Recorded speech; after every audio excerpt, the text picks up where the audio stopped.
এই দেশের গণতন্ত্র, বাংলাদেশের স্বাধীনতা, বাংলাদেশের মানুষের আকাঙ্ক্ষার সঙ্গে যে মানুষটির নাম অবিচ্ছেদ্য, তিনি হচ্ছেন শহীদ প্রেসিডেন্ট জিয়াউর রহমান।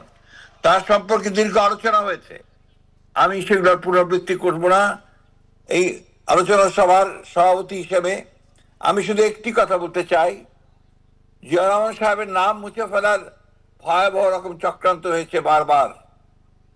এই মহান ক্ষণজন্মা পুরুষকে ভুলিয়ে দিতে চেয়েছে তার নাম মানুষের মধ্য থেকে, কিন্তু যে মানুষটি প্রতিটি মানুষের হৃদয়ে বসে আছে, যার সঙ্গে মাটি ও মানুষের সম্পর্ক, তাকে মুছে ফেলা যায় না। এ বিষয়ে একটি কথা বলেই শেষ করতে চাই। কিউবাতে প্রেসিডেন্ট ক্যাস্ট্রো যখন যুদ্ধ করছিলেন স্বাধীনতার, তখন তাকে একবার গ্রেফতার করা হয়েছিল এবং সেখানে তার সাজা হয়েছিল 14 বছর। তিনি বলেছিলেন, condemn me, doesn't matter, history will absorb me. তোমরা আমাকে সাজা দিতে পারো, কিন্তু ইতিহাস আমাকে ধারণ করবে। আজকে সেই ইতিহাসটাকে ধারণ করেছে। আজকে দীর্ঘদিন পরে, 44 বছর পরে আমরা তার প্রাসঙ্গিকতা এখানে দেখছি। আজকে জাতিকে আবার গণতন্ত্রের জন্য কথা বলতে হচ্ছে, সংগ্রাম করতে হচ্ছে, এবং আজকে আবার লাখো মানুষ নিয়ে আমাদের নেতা তারেক রহমান সাহেবকে কথা বলতে হচ্ছে যে নির্বাচন দিন। এখন একটি কথা, একটি কাজ, আমাদের এই জাতির মুক্তির জন্য, এই জাতিকে সত্যিকার অর্থেই শহীদ জিয়ার যে স্বপ্ন, সেই স্বপ্নকে বাস্তবায়িত করার জন্য, তার ইপ্সিত লক্ষ্যে পৌঁছে দেওয়ার জন্য সকলকে ঐক্যবদ্ধ হয়ে আমাদেরকে গণতন্ত্রে পৌঁছানোর সংগ্রামকে আরো তীব্র থেকে তীব্র করতে হবে। আমি সংগ্রাম করছি এই জন্যে যেটা আমাদের সংগ্রামে পরিণত হয়েছে।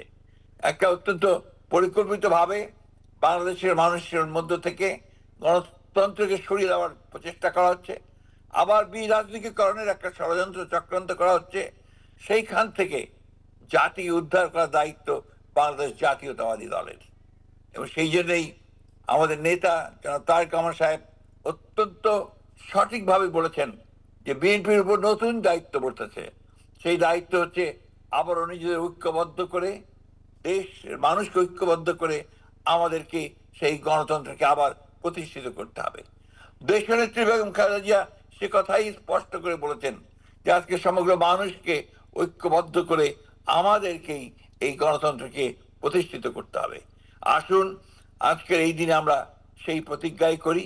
আমরা সেখানেই আমাদের নেতার প্রতি শ্রদ্ধা জানাতে পারবো যদি আমরা গণতন্ত্রকে প্রতিষ্ঠা করতে পারি।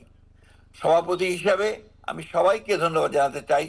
বিশেষ করে ধন্যবাদ জানাতে চাই আমাদের সকলের প্রিয় দেশনেত্রী বেগম খালেদা জিয়াকে, যে তিনি আজকে আমাদের সামনে উপস্থিত হয়ে আমাদেরকে যে নতুন অনুপ্রেরণা দিয়েছেন, নতুন শক্তি, সেই জন্য তাকে আন্তরিকভাবে ধন্যবাদ জানাতে চাই।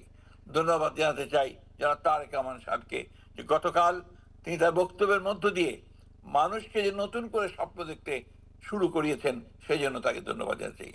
আসুন তার নেতৃত্বে সমগ্র জাতিকে ঐক্যবদ্ধ করে আমরা শহীদ মিয়ার স্বপ্নকে বাস্তবায়িত করি। সকলকে ধন্যবাদ। আসসালামু আলাইকুম, খোদা হাফেজ। বাংলাদেশ জিন্দাবাদ, বাংলাদেশ জাতীয়তাবাদী দল জিন্দাবাদ, শহীদ জিয়া অমর হোক, দেশনেত্রী বেগম খালেদা জিয়া জিন্দাবাদ, তারেক রহমান জিন্দাবাদ। এই কথা বলে আবারও সকলকে ধন্যবাদ জানিয়ে আমি আজকের সবার সমাপ্তি ঘোষণা করছি। আসসালামু আলাইকুম।